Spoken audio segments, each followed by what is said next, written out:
नमस्कार, आप news 4 nation देख रहे हैं। मैं हूं आपके साथ वंदना। हमारे साथ बात करने के लिए हैं बीजेपी एमएलसी नवल किशोर यादव।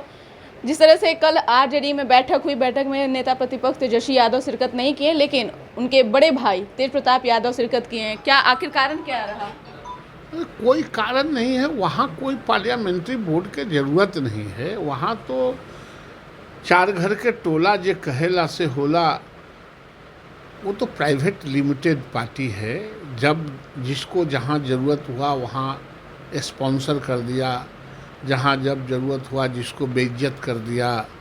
इस पार्टी का कल्चर यही है। इसलिए वहाँ मीटिंग करके क्या करेंगे। और फिर दोनों भाइयों में कन्फ्लिक्ट है, दोनों एक जगह बैठ नहीं सकते हैं, तो इसलिए नहीं हुआ होगा। और हर आदमी, एक आदमी को अगर आप स्पॉन्सर कीजिएगा तो दूसरा भाई भी हिसाब मांगेगा, चूँकि साझेदार है कि कितना में हुआ डील, तो ये बात बढ़ जाएगी। इसलिए अवॉइड किया। दोनों भाई में बन नहीं रही, इसी कारण है कि तेजस्वी भाई में बनता ही नहीं है। दुनिया का कोई भाई ऐसा नहीं है जिसको डिवीजन नहीं हो, कन्फंट्रेशन नहीं हो। दुनिया का कोई भाई दूगो साथ रहा है क्या कि रहेंगे? और वो तो बेचारा आइसोलेट हो गया है। पत्नी को छोड़िए दिया, घर वाला निकालिए दिया, पार्टी से निकालिए दिया, तो वो तो आइसोलेट है। तो इस तरह की बात है। और वहाँ पार्लियामेंट्री बोर्ड के संसदीय दल की मीटिंग का कोई औचित्य भी नहीं है। वो तो थोपने वाला जगह है, निर्णय लेने वाला जगह है। वहाँ तो बड़ा खरीदार कौन आता है इस पर निर्भर करता है। उस पार्टी में कई ऐसे पुराने लीडर भी हैं, शिवानंद तिवारी हैं, अब्दुल वारिस सिद्दीकी हैं, या फिर बात करें और भी ऐसे लीडर हैं जो कि राजद के बहुत पुराने लीडर हैं। क्या लगता है कि उनको राज्यसभा टिकट मिलेगा?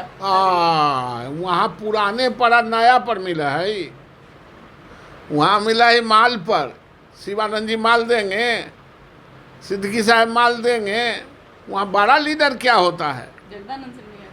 जगदानंद सिंह को दे दिया उतना दिन से। वो सब कुछ यहाँ नहीं चलता है। भारी भरकम के आया है झोला लेके, उस पर निर्भर करता है। क्या लगता है कि कल जिस तरह से बैठक में तेज प्रताप यादव मंच पे साझा कर रहे थे, तो जगदानंद सिंह वहाँ से खिसक गए? आखिर कारण क्या रहा? लेटर क्योंकि सारे लोग अवॉइड करते हैं तेज प्रताप को। पार्टी में कुछ है नहीं, पार्टी के संगठन में भी नहीं है, पार्टी के कोई सदस्य नहीं है, सिर्फ विधायक हैं। तो इसलिए अनऑथराइज जब कोई बैठक में आ जाए तो इसलिए अवॉइड किए। और जगदानंद सिंह बहुत कायदा कानून के आदमी हैं, इसीलिए वो डिसिप्लिन को मेंटेन निश्चित रूप से वो मरने के दिन तक मेंटेन करेंगे। और जिसके साथ रहेंगे एक आदमी के साथ रहेंगे। कहा यह भी जा रहा है कि जदयू बीजेपी के बीच जो है खींचतान शुरू है। आखिर चल क्या रहा है? आप कभी सुनी है कि बीजेपी कहा है कि जनगणना नहीं कराइए? आप पत्रकार, आप तो बहुत एक्टिव हैं। कभी किसी ने कहा है हमारे पार्टी के आदमी? जातीय जनगणना पे बोलने से ही आप लोग कनी काटते नजर। अरे हम तो रोज बोल रहे हैं, तो लोग कौन खेत में काम करने वाला बोलेगा? हम तो रोज बोलते हैं। आप पूछ के गई हैं। जातीय जनगणना कराने के लिए हमारा जो स्टैंड था, भारत के पार्लियामेंट में प्रधानमंत्री जी ने स्टैंड क्लियर कर दिया। और उन्होंने यह भी कहा कि जिन प्रदेशों को ज़रूरत है जातीय जनगणना कराने का और उससे आगे बढ़ के कराने का, उसको फ्रीडम उन्होंने दिया कि आप करा सकते हैं। तो इसमें भारतीय जनता पार्टी इसमें घींचाती नहीं कि क्या जरूरत है भाई। लेकिन बीजेपी का शुरू से बयान रहा जातीय जनगणना के पक्ष में नहीं रहा बीजेपी। आखिर अब क्या कारण है? क्या लगता है कि नीतीश कुमार का भय व्याप्त है? नहीं, किसी का भय व्याप्त नहीं। जातीय जनगणना के खिलाफ कभी भारतीय जनता पार्टी रही नहीं है। अगर खिलाफ रहती तो प्राइम मिनिस्टर ने ऑथराइज नहीं करता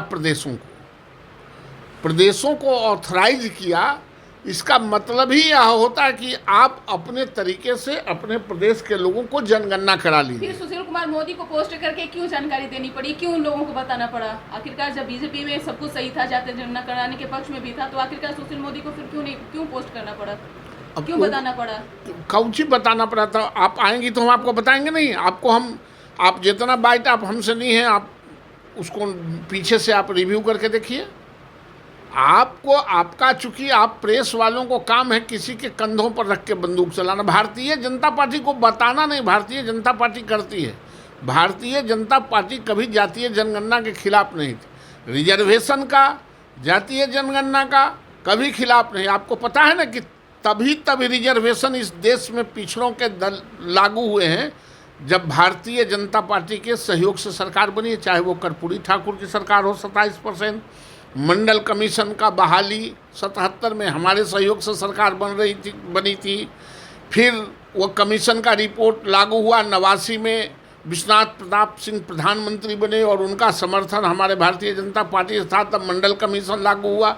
इसलिए जातीय जनगणना, पिछड़ों, दलितों, शोषितों, वंचितों के रहनुमाई करने की बात हो, रिजर्वेशन लागू करने की बात हो, भारतीय जनता पार्टी गणना बताने की बात कही थी, जातीय जनगणना के पक्ष में आप नहीं थे। नहीं, हम भारत के पार्लियामेंट में जो गणना करना है उसका हमने स्टैंड क्लियर कर दिया और यह भी साथ साथ प्राइम मिनिस्टर ने कहा कि इससे अधिक जिसको चाहिए वो प्रदेश के नेतृत्व करा ले। बिल्कुल, बहुत बहुत शुक्रिया। तो आप सुन रहे थे क्या कुछ कह रहे थे बीजेपी एमएलसी नवल किशोर यादव। हालांकि बीजेपी शुरू से कनी काटते नजर आ रही थी जातीय जनगणना को लेकर के, लेकिन अब नीतीश कुमार के सुर में सुर बीजेपी भी मिलाने लगी है। देखने वाली बात रहेगी कि आगे क्या कुछ बिहार की बदलती तस्वीर सामने आती है, वो भी हम आपको जरूर साझा करेंगे। इस पर बस इतना ही, बने रहिए न्यूज़ नेशन के साथ। धन्यवाद।